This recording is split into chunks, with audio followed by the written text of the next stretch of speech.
Okay, so welcome back everybody. What we're going to do here today is wrap up the chapter 29 lecture, which is all about electromagnetic induction. And where we left off is we were going through some examples of how to use Faraday's law and Lenz's law. And the first couple examples that we saw involved a changing B field. In this example that we're going to do right here, we're going to see a case of a changing area. So here's what's going on. We have two long parallel rails that are connected by a wire. The rails and the wire have negligible resistance.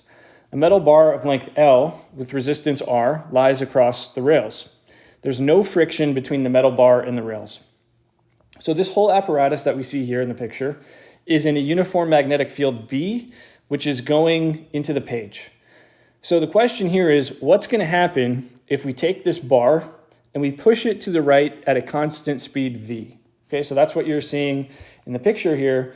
The bar that is going across these two rails is being pushed to the right at a constant speed V. So what's going to happen? Let's work this out. So we're going to start by drawing a picture of this apparatus. So we have these two parallel rails like this, and on the left side we have a wire that connects them. Then we have this bar, this metal bar that goes across the rails like this, and that bar is moving this way, which is to the right, at speed V. So let's label a few different distances here. So this is going to be L, the distance between the two rails. And X is going to be this distance from the left side of the apparatus to where the metal bar is. Okay? So let's try to think about why is there going to be some kind of current induced in this circuit. The reason is the flux through this loop that I just drew is changing. The magnetic flux, psi sub B, is changing over time, and that's going to induce some kind of current. So let's first see why this flux must be changing. Okay, so here we have psi sub B is equal to B dot dA. That's the definition. And in this case, our B field is pointing into the page like this. Now, remember, dA is always perpendicular to the area. So that's also going to be into the page because we want that to be perpendicular to this loop here. And so they're pointing in the same direction, B and dA. So when we evaluate the dot product, we have B times dA, those are magnitudes, times cosine of the angle between them, but they're pointing in the same direction, so that angle is 0. Cosine of 0 is 1.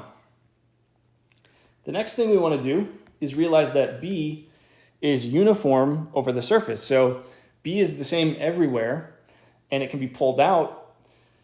And the only thing left in the integral is dA.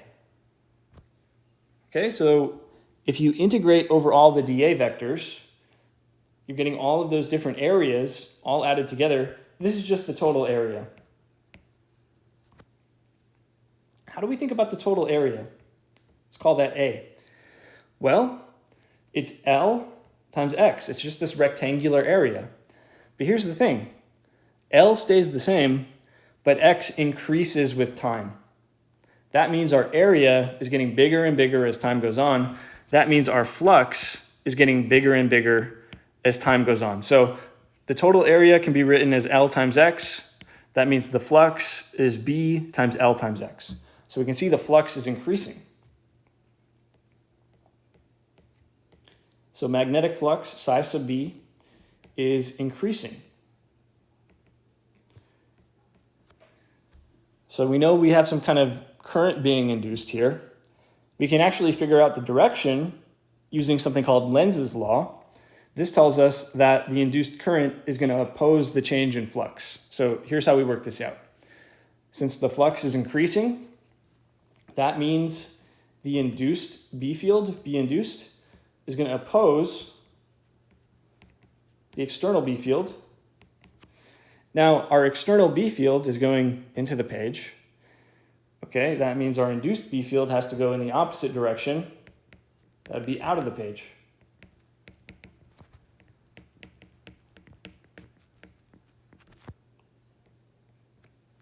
Okay, so B induced is out of the page. So the current in this circuit that we have here can either be going clockwise or counterclockwise, but only one of those options is going to give us a B field that's coming out of the page. So we have to figure out which one works. So let's say the current is going clockwise.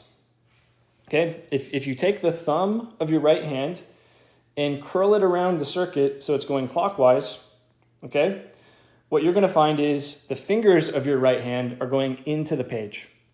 So try that out, see what I'm talking about. And that doesn't work because we want the field to be going out of the page.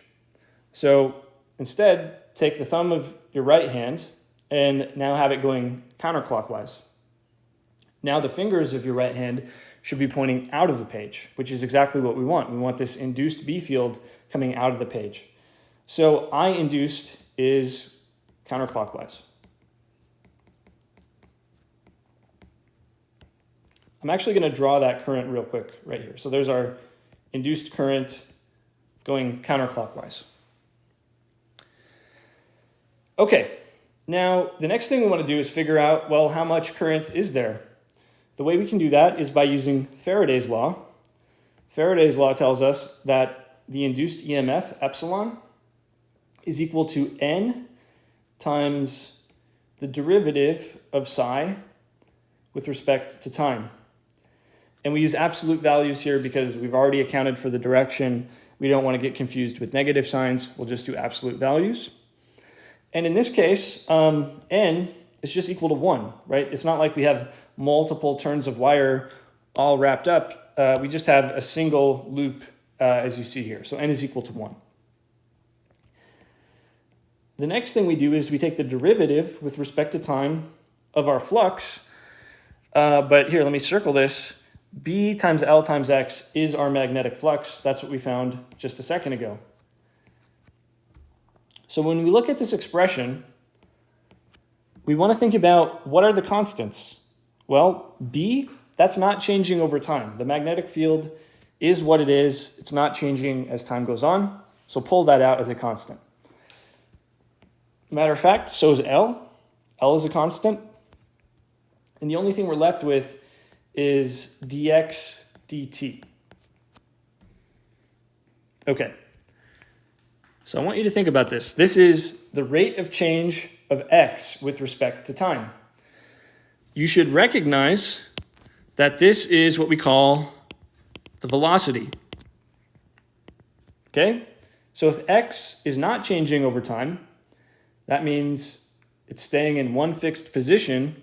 The bar isn't moving, so the velocity is 0. But if x is changing as time goes on, then we have some kind of velocity. So I can write this as b times L times v, and that is our induced EMF. Okay, so I'm actually just leave this symbolic. We don't need to even put a number to this.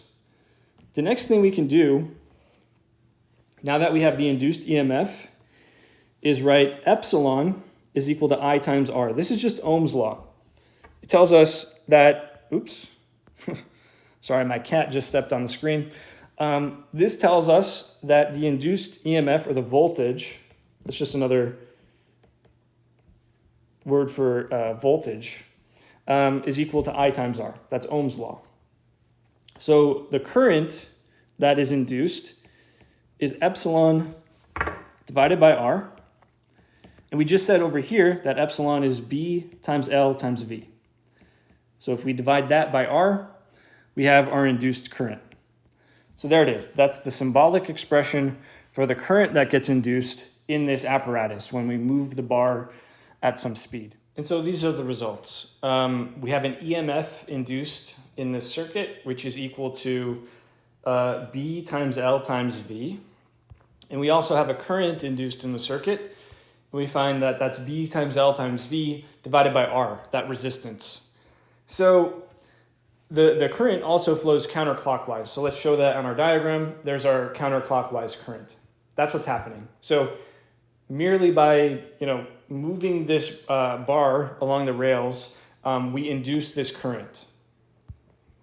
And so I have a follow-up question for that, which is, if we think about the example we just did, where the bar is being pushed along the rails without any friction, how much force is required to keep it moving at that constant speed?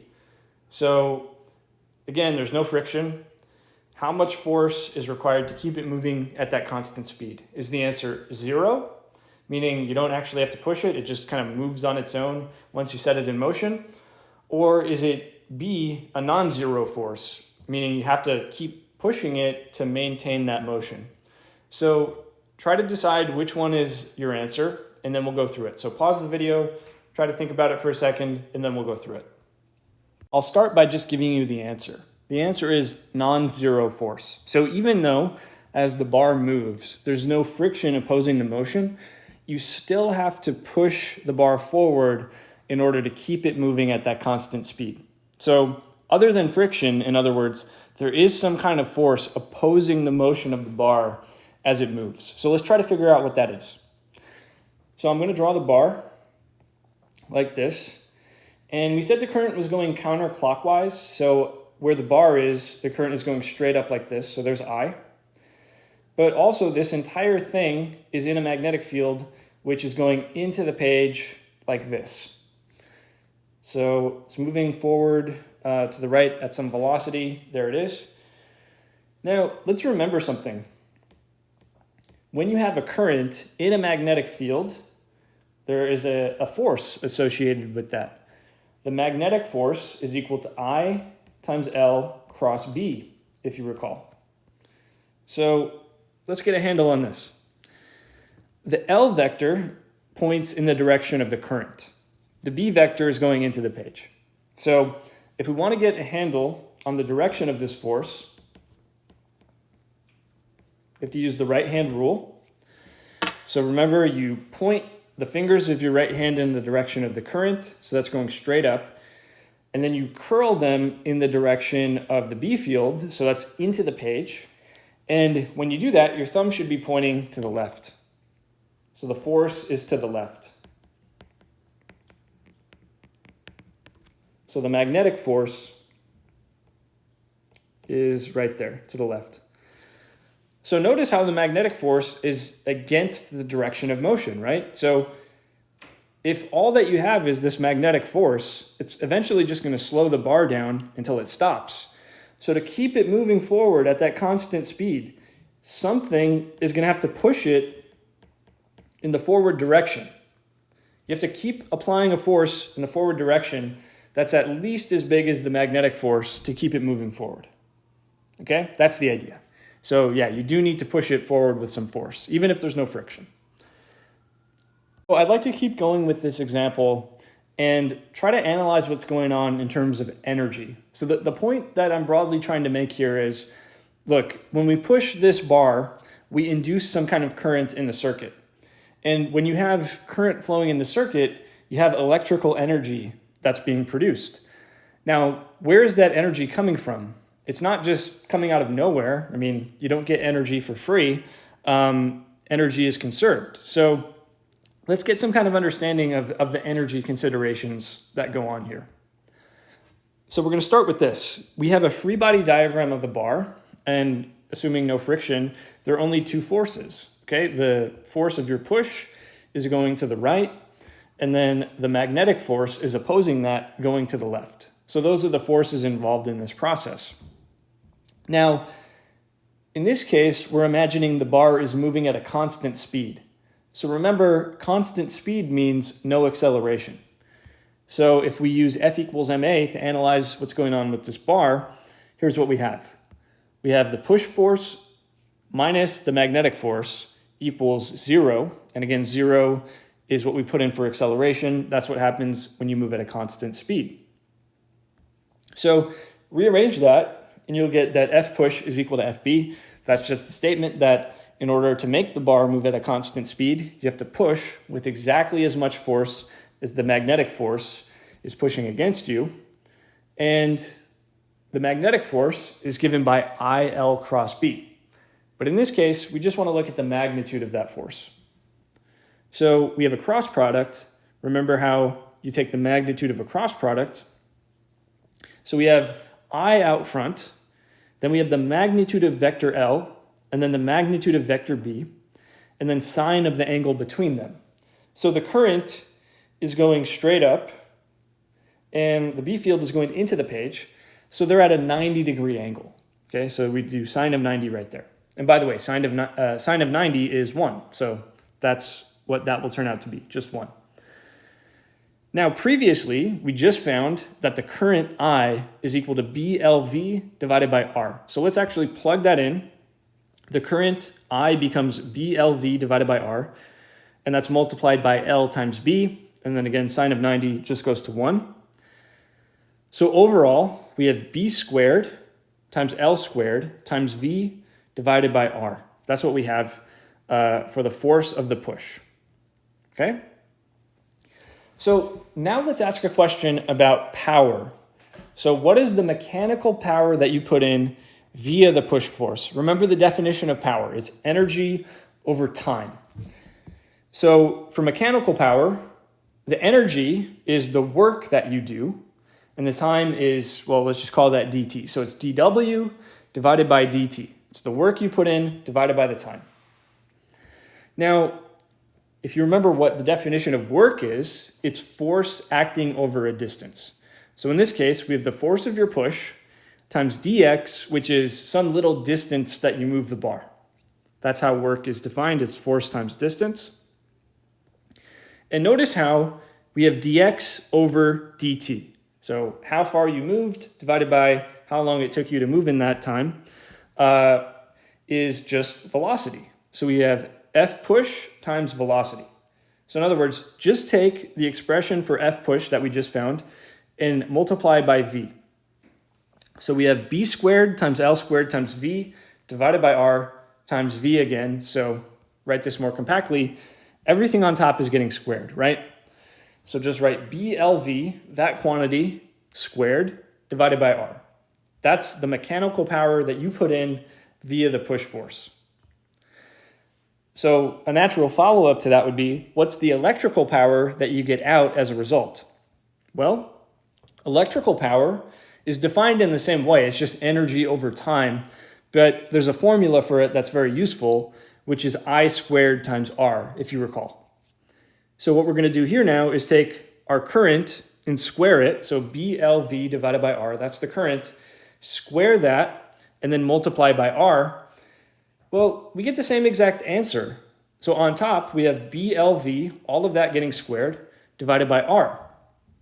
So this is a really important thing to see.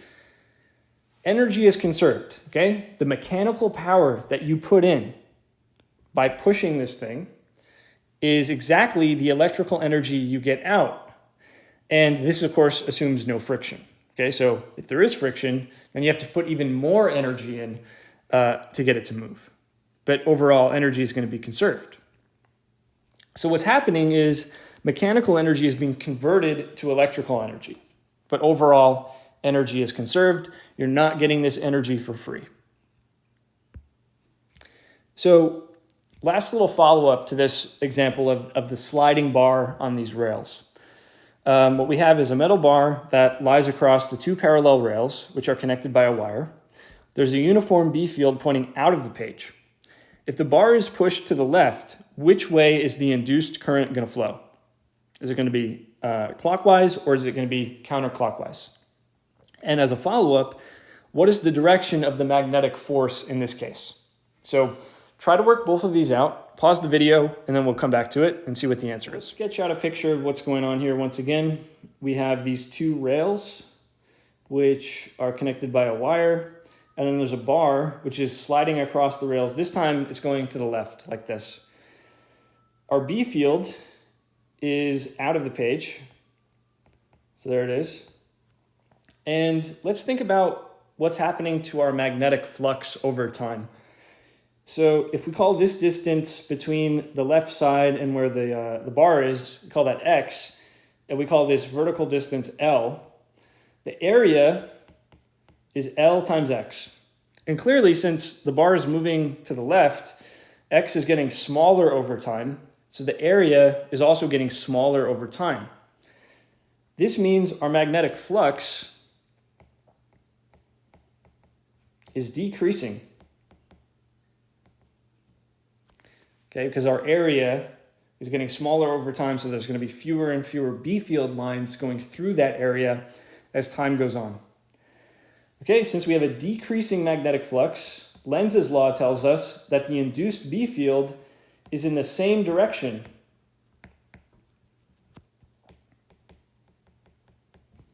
as the external B field. Okay, this is how we oppose the change in magnetic flux. Well, the external B field is out of the page, so B induced is also out of the page. Okay? Now, what kind of current must be flowing in this circuit in order to get a B field induced coming out of the page? Well, it's either clockwise or counterclockwise. Let's try clockwise, okay? So take your thumb of your right hand and curl it around the circuit going clockwise. Okay, your fingers are now going to be pointing into the page. Okay, so that doesn't work. On the other hand, if you take the thumb of your right hand and curl it going counterclockwise, you're going to find that the fingers of your right hand are coming out of the page, which is exactly what you want. So counterclockwise it is. You need a counterclockwise current induced to oppose the change in flux. So that's the first answer. The second answer has to do with the direction of the magnetic force. So let's draw a diagram of the bar. Just ignore everything else. And if we have a counterclockwise current like this, then at least where the bar is, the current is flowing straight up like this. Okay, now the B field, as we said, is coming out of the page. So the magnetic force, FB, acting on the bar, is going to be given by IL cross B. So again, we use the right-hand rule to figure out what the direction of this force is. So what you do is you take your right hand, point the fingers in the direction of the current, so they should be pointing straight up, and then curl them out of the page, and then your thumb is going to be left pointing to the right. So your magnetic force is actually to the right. So if you're going to keep this thing moving, you better be pushing it the other way. Better be pushing it to the left. But the magnetic force is to the right. Okay? So that's how it works. Okay, so up until this point, we've dealt with a changing magnetic field. So B itself is getting stronger or weaker over time, and that can induce current to flow in a circuit. We talked about area changing. That can also induce current in a circuit. The next thing we're going to look at is changing orientation. So we're not changing B, we're not changing A, but instead we're changing theta, the angle. So here's the example. We have a coil of wire in a uniform magnetic field, which points along the positive x-axis. So that's the way the B field is going. The coil is rotating about the z-axis at a constant rate. So the coil itself is spinning around. What we're going to do is find an expression for the EMF induced in this coil as a function of time. So let's work this out. Okay, so let's start by sketching out what's going on here. That is going to represent our loop, but we're seeing it edge on. And this loop is rotating, so let's indicate that. There's some kind of rotation going on here. And next, let's draw the B field. Maybe use a different color. Say red. So there is one of the B field lines. The next thing we're going to draw is an area vector. So the vector dA is a little element of area, and its direction is always perpendicular to the loop itself. So there's my dA vector. Now notice something. My B vector and my dA vector, they make some kind of angle with respect to one another, so let's call that theta. So magnetic flux, that's the next step, psi sub B. This is equal to the integral of B dot dA, and we're integrating over the entire surface of our loop. So B is the magnitude of the magnetic field, dA, that's the magnitude of that vector. And then cosine of theta, that's how we evaluate the dot product. It's the magnitude of the two vectors times cosine of the angle between them. Okay? The next thing is we want to figure out what things can be pulled out of this integral. Well, for one, I can pull b out of the integral. The b field doesn't change in strength as you go from one side of the loop to the other.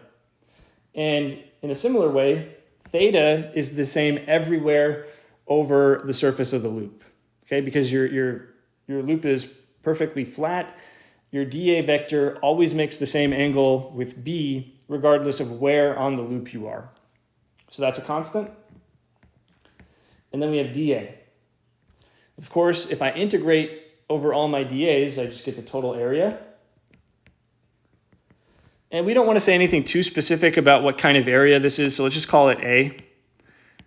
So we have BA cos theta. Okay. Now the next thing I want us to do is think back. If you took physics 45, you remember something called angular kinematics. So it describes how angles change over time when something rotates. Okay? I want to remind you of this equation. Theta is equal to theta naught plus omega naught times t plus 1/2 alpha t squared. So this is a kinematic equation for a rotating object. So it looks kind of complicated right now, but we can simplify it a lot. First, we're going to set alpha equal to 0 because this thing is not accelerating. Instead, it's just rotating at a constant speed. So alpha would be there if the rotation was speeding up or slowing down in some way. But since we're not accelerating, we can set alpha equal to 0. Also, theta naught is just your starting position, which is totally arbitrary. We can just set that equal to 0. Doesn't really affect anything. Okay, so when we make those simplifications, theta is nothing more than omega times time, because we're setting the initial position to 0, and we're setting alpha also to 0. Okay, so this tells us how the angle changes with time. Okay, so therefore, phi b is equal to b times a times cosine of omega times t. That's what we're going to put in for theta. So the question here is, what is the induced EMF? It's pretty clear, if you think about it, that the magnetic flux is going to be changing, okay? Because as time goes on, the number of field lines going through the loop is changing. Let me just give you a couple quick sketches of this. So your flux is going to be the greatest when the loop is at this sort of orientation, so where the field lines are going straight towards the loop.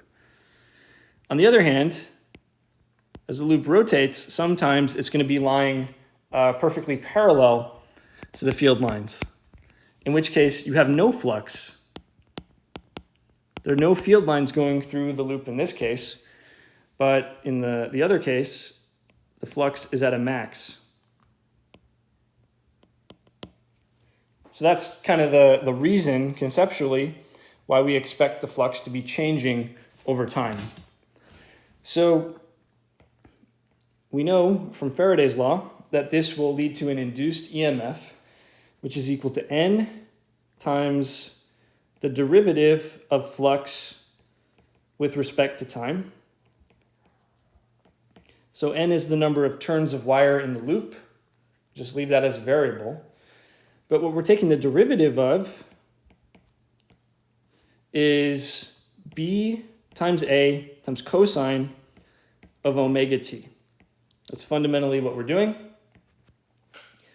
So before we proceed with the derivative, let's first pull out any constants that we can find. So B, that's the strength of the B field, that's going to be constant. A, that's the area of the loop, also going to be constant. So actually out front we have NBA. And the only thing that's left is derivative with respect to time of cosine omega t. So we're going to have NBA Now, the derivative of the cosine function is actually negative sine. But in this cosine function, we don't just have t, we have omega times t, which means by the chain rule, I have to pull out a factor of omega when I evaluate the derivative. So really what's going on here is there's an EMF induced in the coil, which depends on time. It's equal to these constants, n times b times a times omega. Those are all the constants out front. And then we just have sine of omega t. So if you think about the way the sine function works, it ranges between 0 and 1. So the EMF is going to be kind of bouncing up and down like a sine wave, but there's going to be a maximum value to it, which is this stuff out front.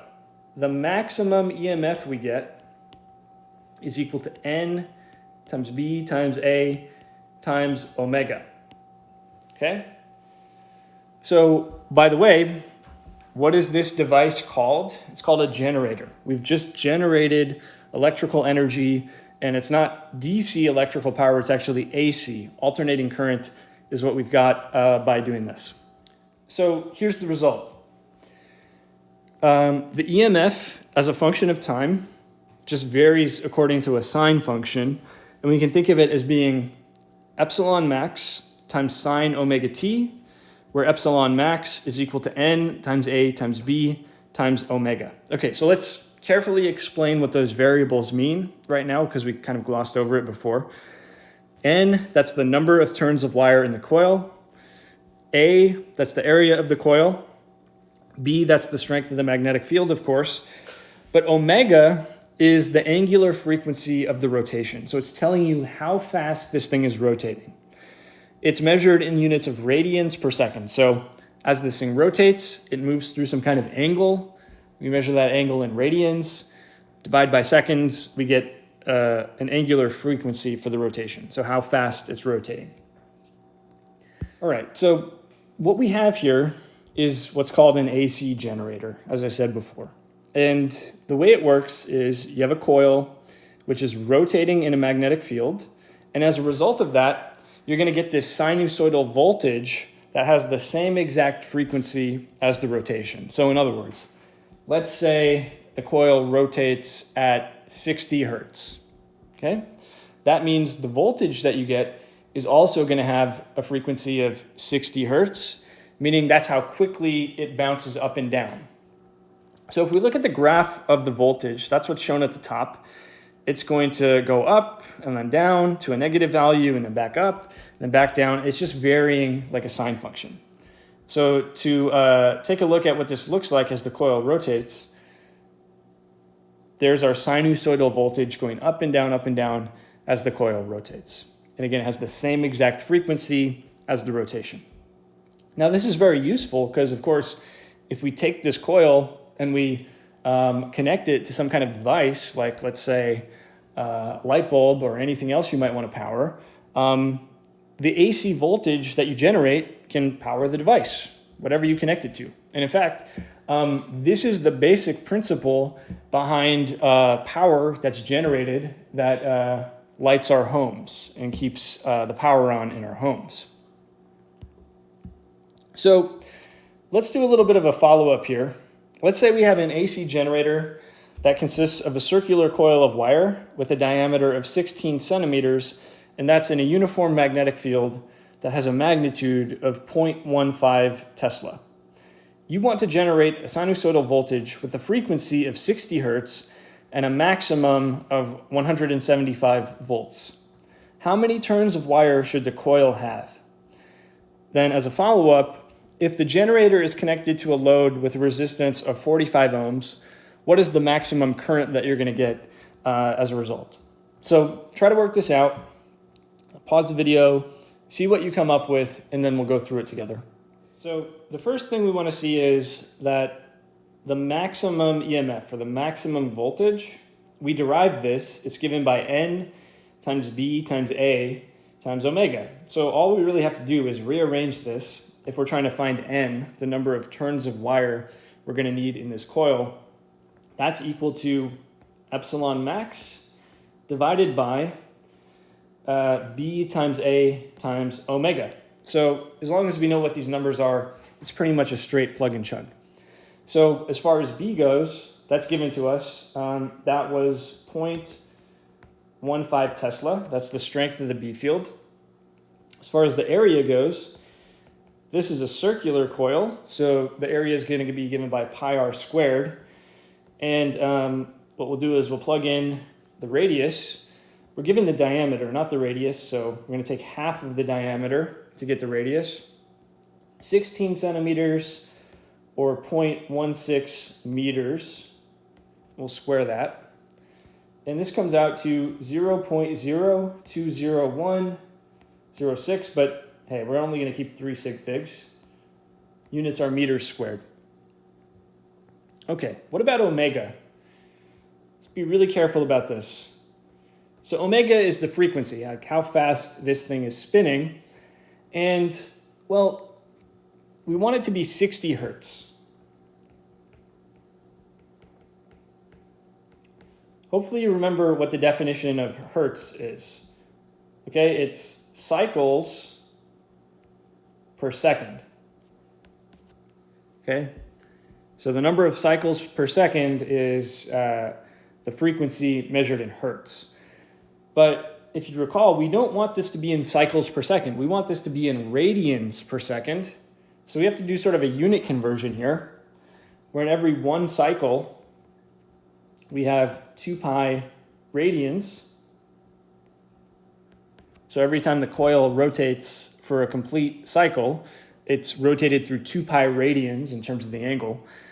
And so here's what we get. We get 376.99 radians per second. That's the unit we need this to be in for this to work out.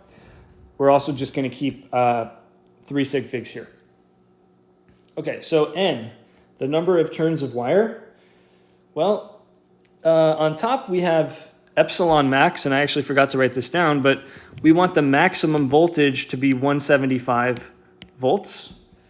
So on top I have 175 volts divided by B, which is 0.150 Tesla, times A, which is 0.020106 meters squared.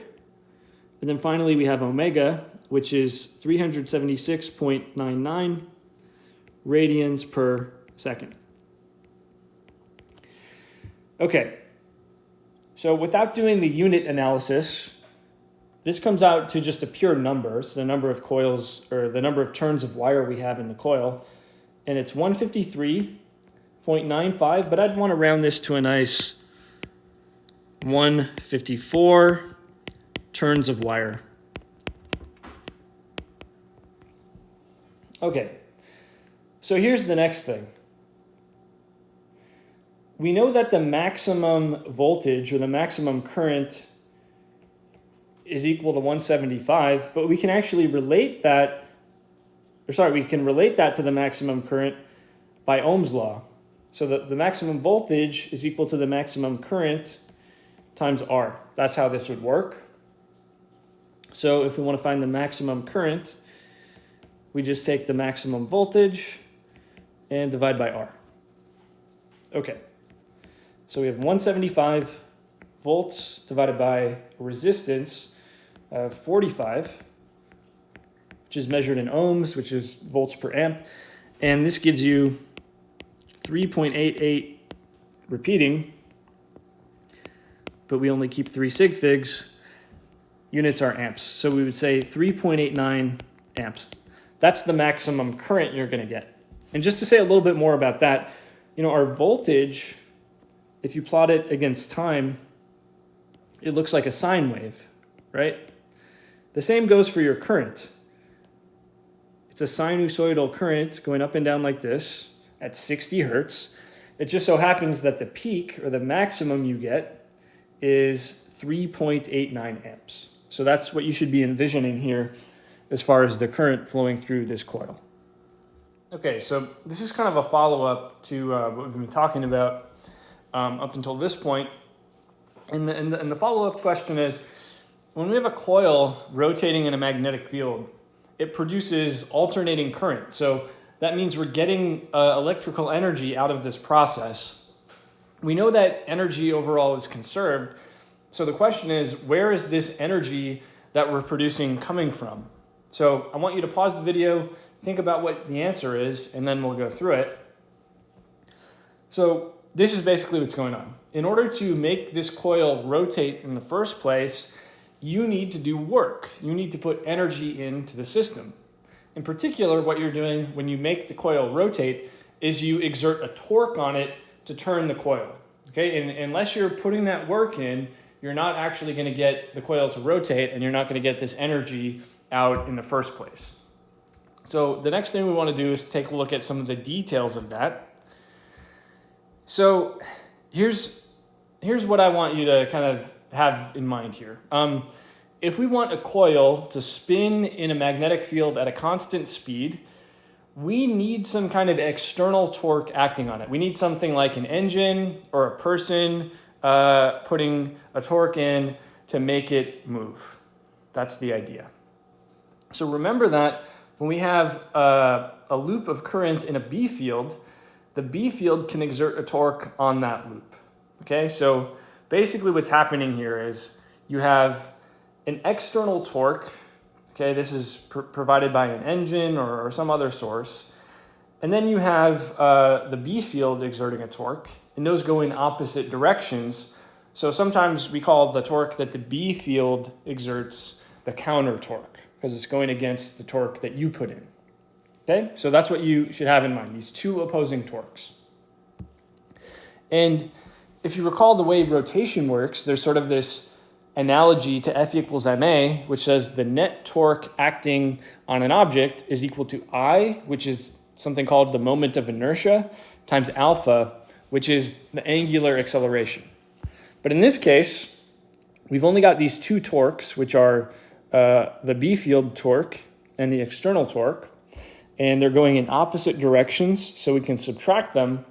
On the other side of the equation, we can just set that to 0. Why is that? Because we're assuming that the coil is rotating at a constant speed. So it's not accelerating, it's just rotating at a fixed speed. That's the idea.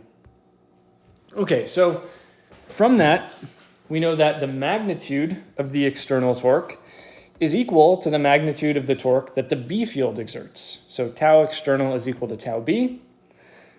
And remember how that works.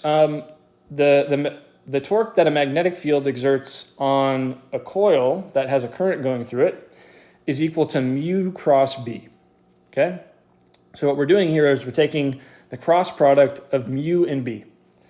And the way any cross product works is you take the magnitude of the first vector, which is mu, take the magnitude of the second vector, which is B, and then you multiply by sine of theta. That's the idea. We're going to make a few substitutions here. In chapter 27, we learned that mu is just a shorthand for n times I times A. So that's just the definition of mu. It's the number of turns of wire times the current times the area of the loop. And we found a second ago that theta is equal to omega times time. That's what happens when you rotate at a constant speed. Theta is just omega times time. So let's make those substitutions. For mu, we have n times I times A. That multiplies B. And then we have sine omega t, because we can substitute in theta for omega t. Okay, so the next thing we can do is find what the current is, because we can make a substitution there as well. So V is equal to IR is Ohm's law. So the voltage is equal to the current times the resistance of the coil. So that means the current that's actually flowing through the coil is equal to the voltage divided by the resistance. And we previously found that the voltage or the EMF produced in this coil is equal to N times A times B times omega times sine omega t. So that's kind of a lot, but that's just the previous result that we got. And all we're doing is we're taking that whole thing for voltage and dividing by R for resistance. Okay, so now we have an expression for the current. So here's what we're going to do next. the torque that you have to put in, this tau external thing, if we sub in the current that we just found to our previous expression, we're going to have N. And then remember, I, we're subbing in N times A times B times omega sine omega t divided by R. That's just one big substitution for the current I. Then we have A, that's the area, times B times sine omega t. Okay, so a lot of substitutions were made. Hopefully you're following what's going on here. Let's now take this and clean it up, write it in a slightly more readable way. So overall, we have N, we have A and B, and sine omega t. There's two factors of each one of those terms on the top. So why don't we just group all those together and say N times A times B times sine omega t. That whole thing gets squared because we have two factors of all of those. Then we just have one factor of omega on top, and then we have one factor of R on the bottom. That's how this expression works out. Okay, so we've got the torque. We've got an expression for the torque you need to put in to make this coil rotate at a constant speed. Okay? So what's the power associated with that? What's the amount of energy per unit time that you're putting in? Well, on top, we have dW. That's some tiny bit of energy that you put in. Call that work. On bottom, we have dt. That's the amount of time. Now, the way that work is expressed when we have a torque, it's not a force acting over a distance. It's actually a torque acting over an angle. So in other words, we have the torque external times d theta. That's some little angle we rotate through, divided by dt. That's how we express the mechanical power that you put in by exerting this torque. Now, the first thing we should notice is that d theta divided by dt, angle over time, that's just how fast we're rotating. That's omega. So really, for the power, we just have the external torque times omega. For the external torque, we have this big complicated expression from before. It's N times A times B times sine omega t, all of that squared, times omega divided by R. And all we're doing is we're adding another factor of omega to that whole thing. Okay, so now omega is squared on the top. So we have N times A times B times omega times sine omega t. That whole thing gets squared divided by R. That's a formula for the power we have to put in to make the coil rotate. Well, what's the electrical power that we get out as a result? We can always think of electrical power in terms of I squared times R. And we have a nice expression for the current, I, which is N times A times B times omega times sine omega t divided by R. We're going to square that whole thing and then multiply that by R. So I hope you see that if you simplify this expression, you get the same exact result as before. In other words, the mechanical power you put in by exerting this torque is exactly equal to the electrical power you get out. Okay, so as we've derived all these different formulas, we've been assuming the whole time that there's no friction anywhere in the system. So of course, if there were friction in the system, it would change the result slightly.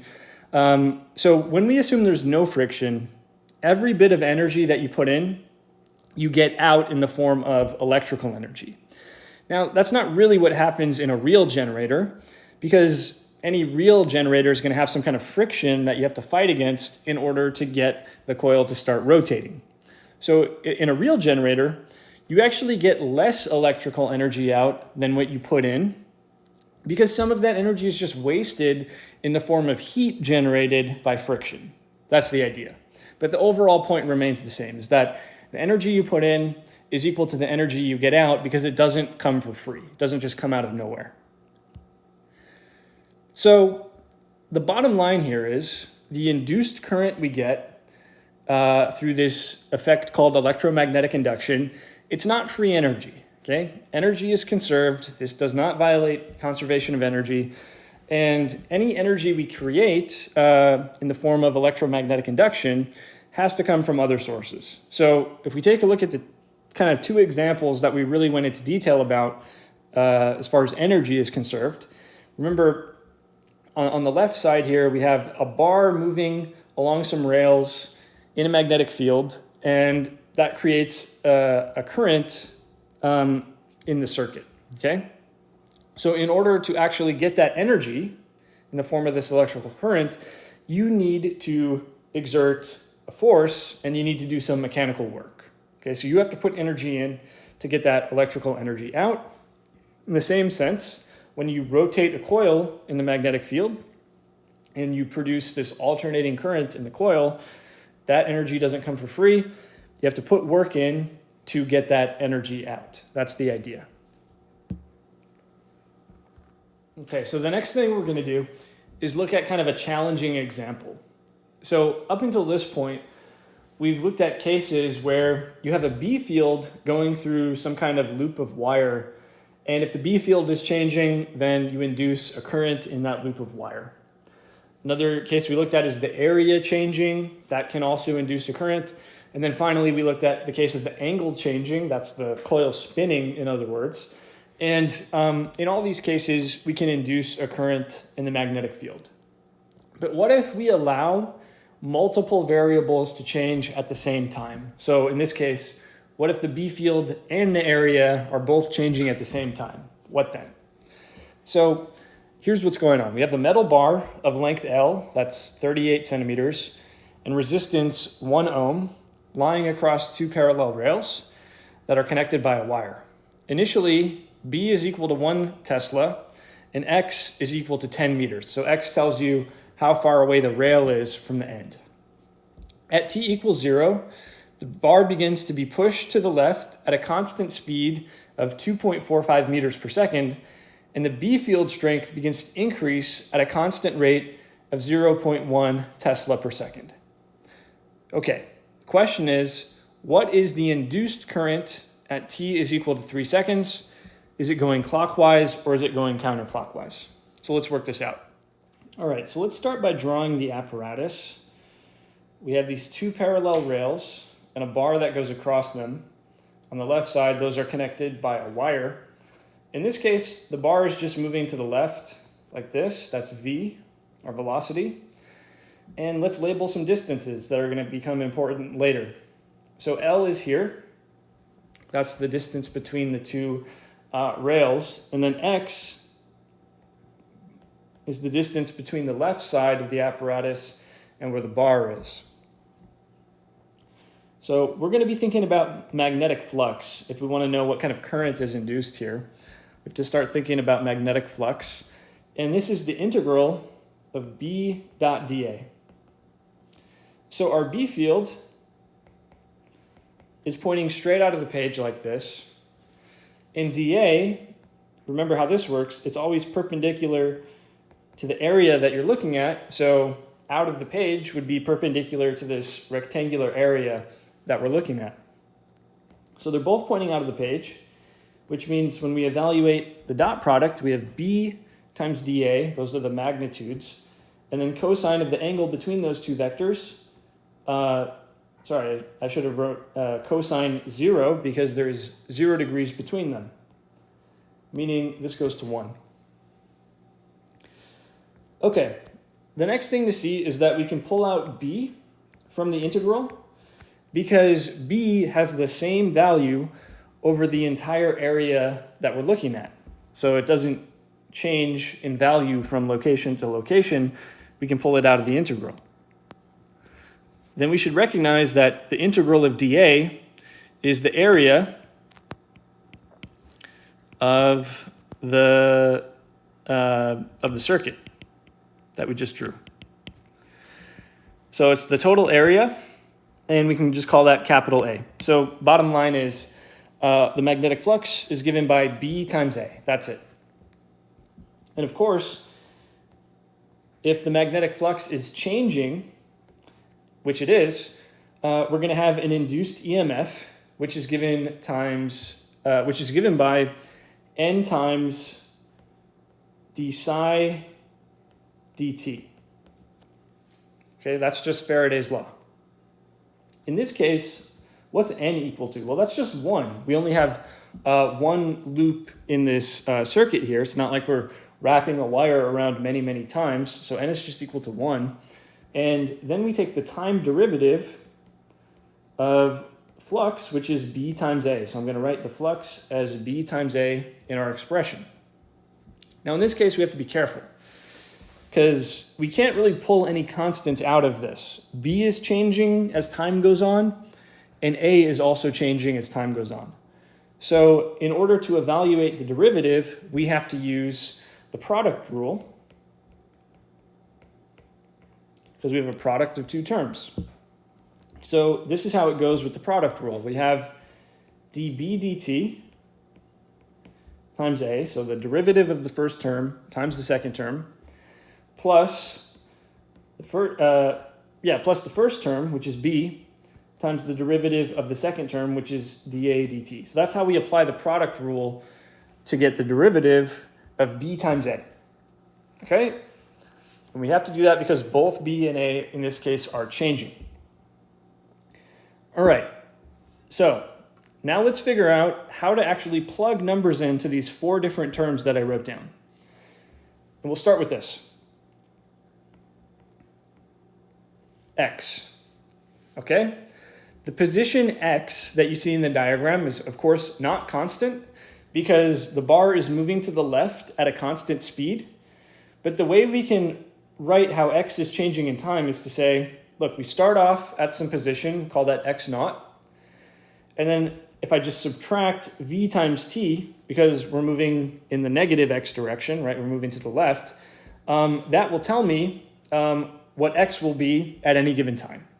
Okay, so this is just how you describe the bar moving to the left at constant velocity. Okay? The area is just L times X, right? It's this rectangular area. And so the area is also changing in time because this is L times X naught minus VT. And what we see is the area is decreasing at a constant rate, because we're subtracting this term, making the area smaller as time goes on. Okay, what about the magnetic field B? So what we're told about the magnetic field is we start off at some value, let's call that B naught, and then from there we increase the magnetic field strength at a constant rate. Okay, so the way I could write this is the B field is the starting value plus the rate times the time. This is how we describe a magnetic field increasing at constant rate. Okay, so the time we're interested in is t is equal to 3 seconds. We're going to make some calculations pertaining to t is equal to 3 seconds. The first calculation we'll make is this, dB dt.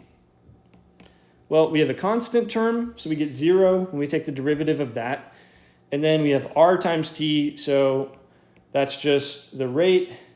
And we get 1 when we take the derivative of t. So, by the way, what's the rate we were given? It's 0.1, 0.100 Tesla per second. So that's dB dt at the time in question. Okay, what about the area? Well, we have a formula for that. Remember, it's right up here. It's L times x naught minus VT. We have all those numbers, so we'll plug them in. L is equal to 38 centimeters, or 0.38 meters. X naught, that's our starting value. That was 10 meters. The speed that we're moving is 2.45 meters per second. And then 3 seconds is the time that we're plugging in right there. So what this gives us, if you work it out, is 1.007, keep 3 sig figs, squared meters. Okay, next. Let's calculate B. What's the value of B at the time in question? where we're going to take the starting value, which is 1 Tesla, that's B naught, plus the rate at which it's increasing, which is 0.1 Tesla per second, multiplied by 3 seconds, that's the time. Okay, what we get is 1.30 Tesla. So kind of makes sense. If we start at 1 Tesla and the strength is increasing at a rate of 0.1 Tesla per second, after 3 seconds, it's increased by 0.3 Tesla, so we're at 1.3. That's the idea. Next, we'll do dA dt.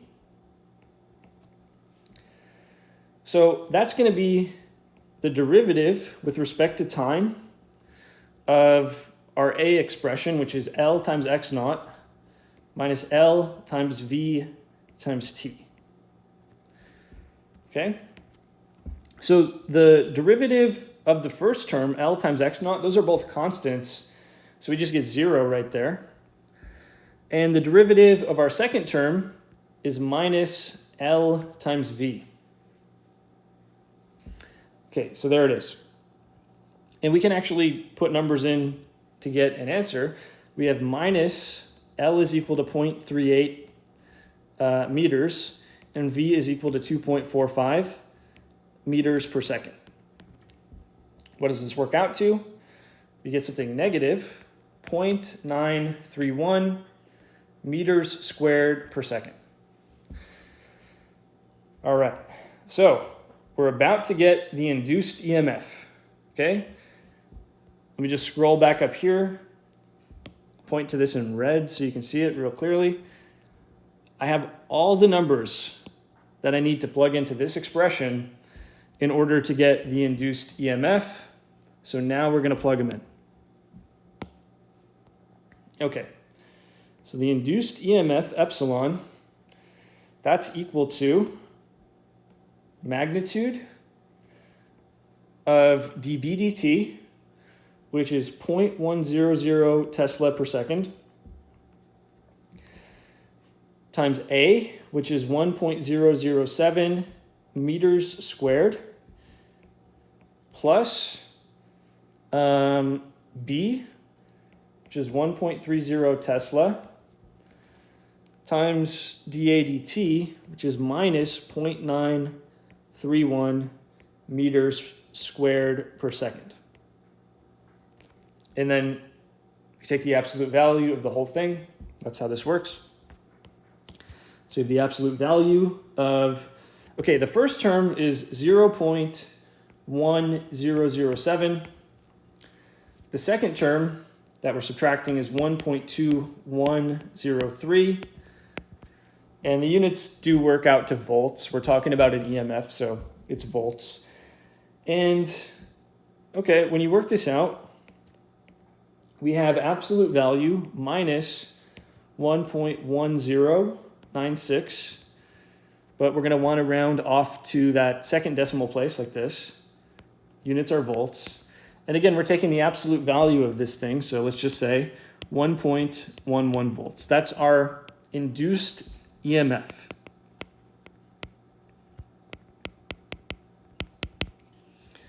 And so to get the current, it's not too bad. We just take the induced EMF. That's equal to the current times R. This is Ohm's law. And of course, if I want to get the current, I just take epsilon divided by R. Epsilon is equal to 1.1096 volts. R is the resistance. Actually, that just happened to be 1, so that's easy. Volts per amp. So you have 1.1096, but round that to 3 sig figs. Units are amps. So our induced current, therefore, is equal to 1.11 amps. That's our induced current.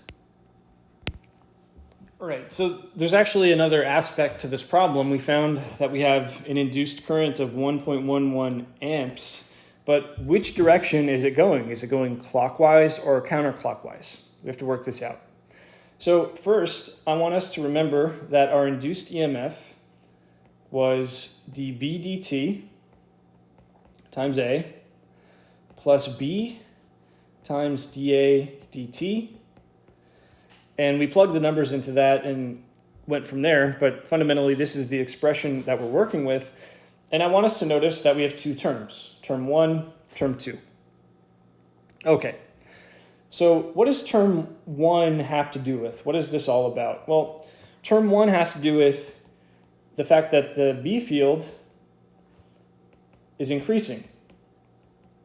Okay, so let's imagine that's the only thing that's happening. The B field is increasing, but the area is staying constant. What kind of current would that induce in our coil? Well, we have a B field coming out of the page like this. That's our external B field.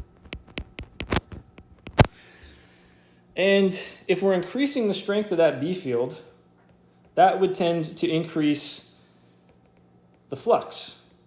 Right? You have a stronger B field, you get more flux through your surface. Okay, if we have an increasing flux, that means our induced B field should oppose our external B field. Okay, so that means our induced B field should be into the page. Okay, so that's the induced B field we get in this case.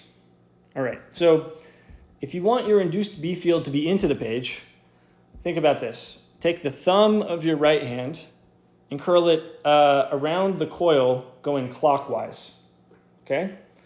If you do that, you're gonna notice that the fingers of your right hand are going into the page, which is exactly what we want. So this is a clockwise current. In other words, term number 1, which has to do with the fact that the B field is increasing, tends to induce a clockwise current.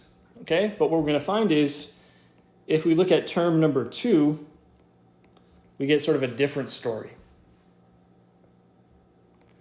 So term number 2 has to do with the fact that the area is decreasing.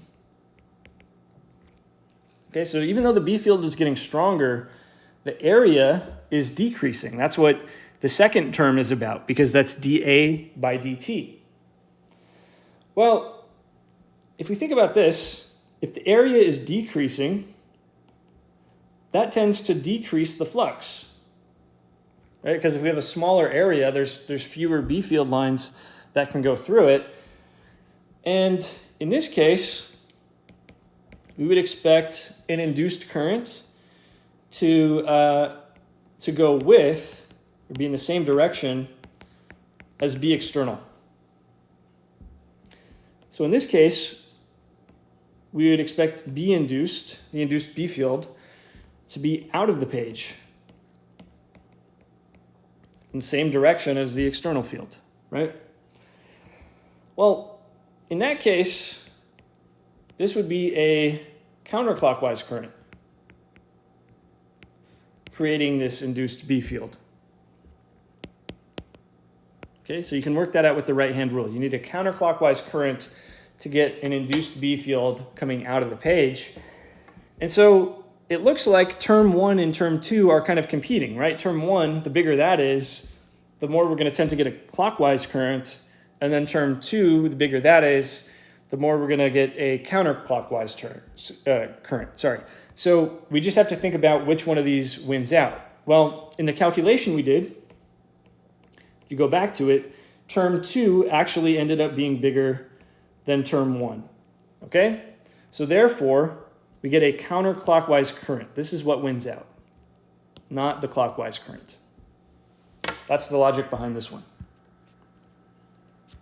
Okay, so the entire lecture, we were talking about electromagnetic induction, and it turns out this is a really important effect. It explains how a whole bunch of different types of electronic devices actually work. So I want to give you sort of a brief sampling of some of the technological applications of electromagnetic induction. And for the first example here, let's talk about microphones. Okay, so what you see in the picture is a basic schematic of a microphone This is one possible way you can design a microphone. There are a lot of different other designs you can use, but this is a pretty simple and common one. And what's happening with a microphone is a sound wave is coming in and hitting what we call the diaphragm. So the diaphragm of a microphone is just a surface that when a sound wave hits it, it can exert a force on that surface and cause it to move back and forth. That's really all the diaphragm is. So a sound wave has a certain frequency to it. And if the sound wave hits the diaphragm, it's going to cause it to vibrate back and forth at that exact same frequency. That's the idea. Okay, so connected to the diaphragm, if you follow the diagram, is a wire coil that's wrapped around a magnet many, many times. Okay? And so what happens is, let me play this animation.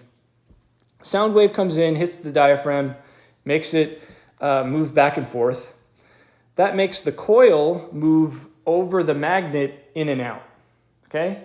So as the coil is moving back and forth, the magnetic flux through the coil is actually changing. And as we know, that induces a current in that coil. Turns out this current is going to have the exact same frequency. It's going to be an alternating current with the exact same frequency as the sound wave that initially hit it. So basically, we're getting this alternating current that encodes information about the sound because it has the same exact frequency as the sound wave that hits it. So let's say we connect the microphone to a speaker, it's going to play that sound out of a speaker. If we connect this microphone to some kind of audio recorder, that sound wave is going to be recorded on that audio recorder. Now, if we look at this design, it's pretty similar to the design of a speaker, if you remember. In fact, it's almost exactly the same as the design of a speaker. The only difference is, in this case, we're converting sound energy into electrical energy, right? We're taking a sound wave coming in and we're getting an AC current out. When you have a speaker, it just works in the opposite way. We convert electrical energy into sound energy in the case of the speaker. So other than that, it's pretty much the same sort of design. Okay, the next example is an AC generator. We've already looked at how this works, so let's just kind of briefly review. If we have a wire coil in a B field and that coil is rotating, we know that the magnetic flux through the coil is changing as time goes on, and so we're going to induce some kind of voltage in the coil. It's going to be an AC voltage, meaning it oscillates up and down like a sine wave. Now, we saw that if we want to get the coil to rotate in the first place, you need to put some kind of energy in. So you don't get this energy for free. So you put some kind of energy in to rotate the coil. As a result, you induce this AC voltage in the coil. Now, if you think about it, this is pretty similar to how a motor works, right? In the case of a motor, you're converting this electrical energy into mechanical energy, all right? So you're putting electrical energy in, and you're getting the mechanical energy out. You're getting the coil to spin. Here, we're just doing the opposite. We're putting the mechanical energy in to make the coil spin, and then as a result, we're getting the electrical energy out. But design-wise, it looks quite similar. So one last thing about this, I did say that you need to put some kind of energy in to make the coil rotate. So you may have used a gas-powered generator at some point in your life to either power your home or maybe when you're out camping, power your camper. What's happening there is you're actually using a gas-powered engine to make the coil rotate.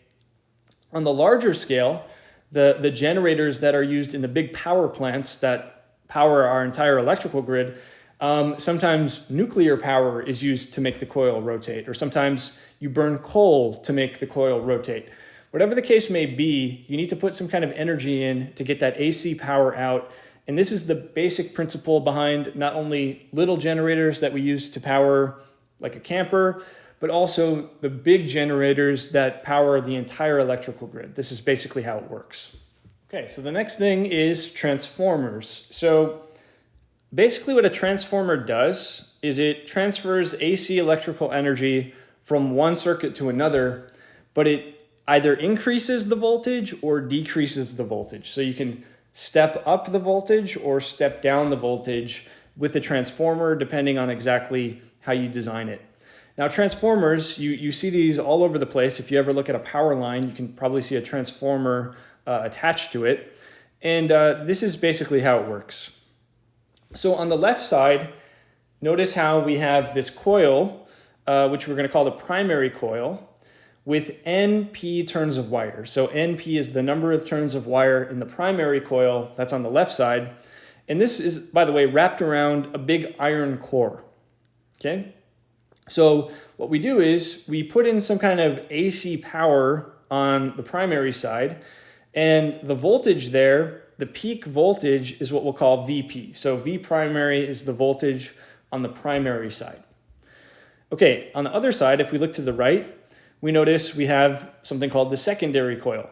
Now, in this case, we have a different number of turns of wire around the secondary coil. Let's call that N sub S. And what we get out as a result is V sub S. That's our peak voltage on the secondary side.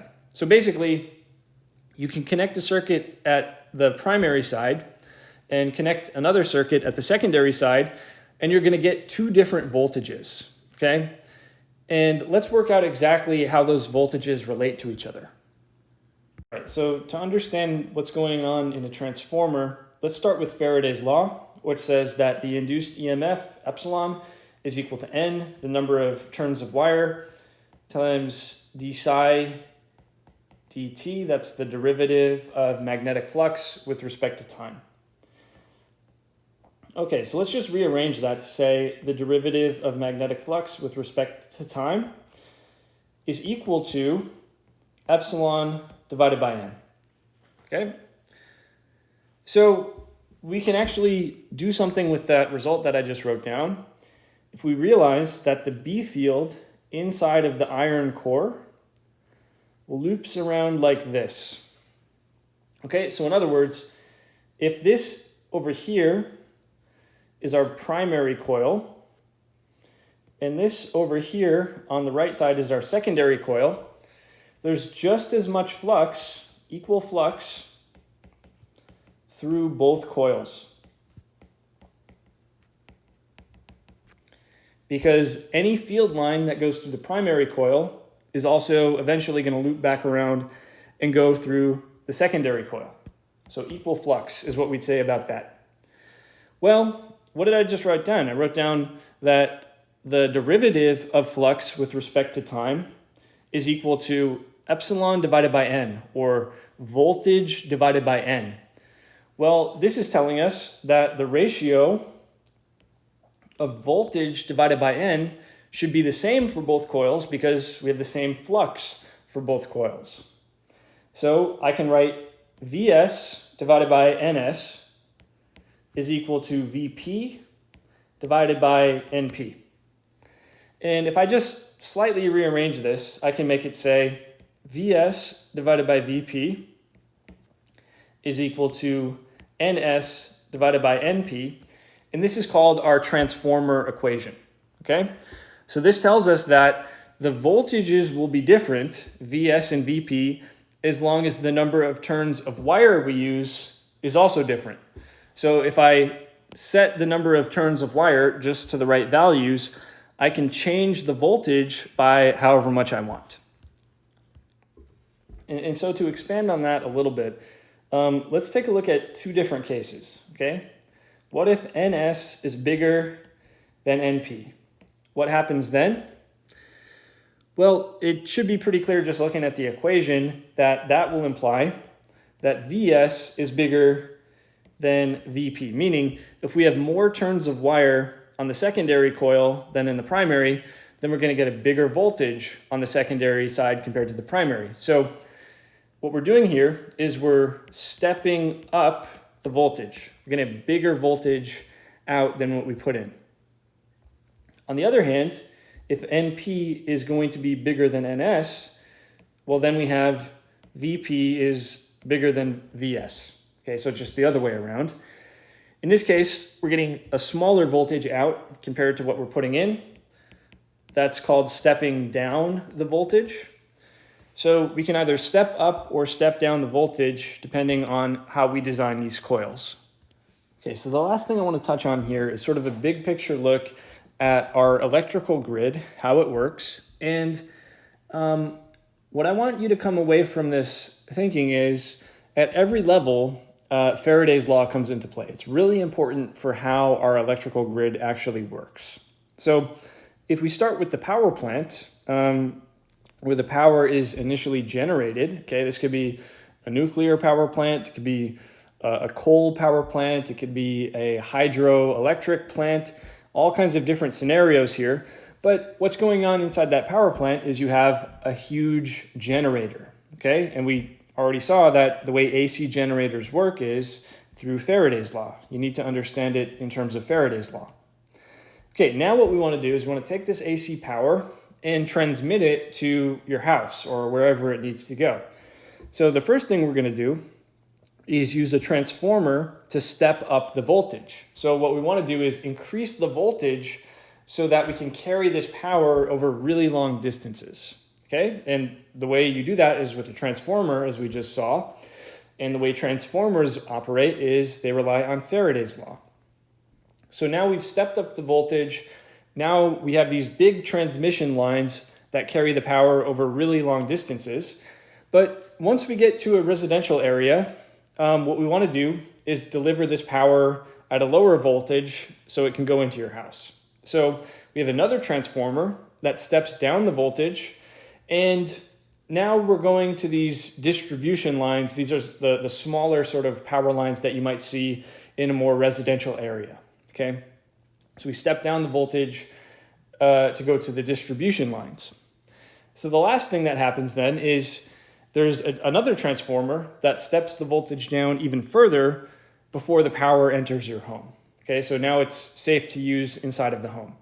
So at every level, we see Faraday's law is at play. Okay, to understand the AC generators that generate the power in the first place, to the transformers that step the voltage up and down to deliver the power to you, at every level, Faraday's law is at play. So that's it for this lecture. We have some practice problems at the end as usual. You can feel free to look at those. The solutions are posted to Canvas. I'll see you in the next one where we'll just be reviewing for the final. In the meantime, everyone stay healthy out there, stay safe. See you next time.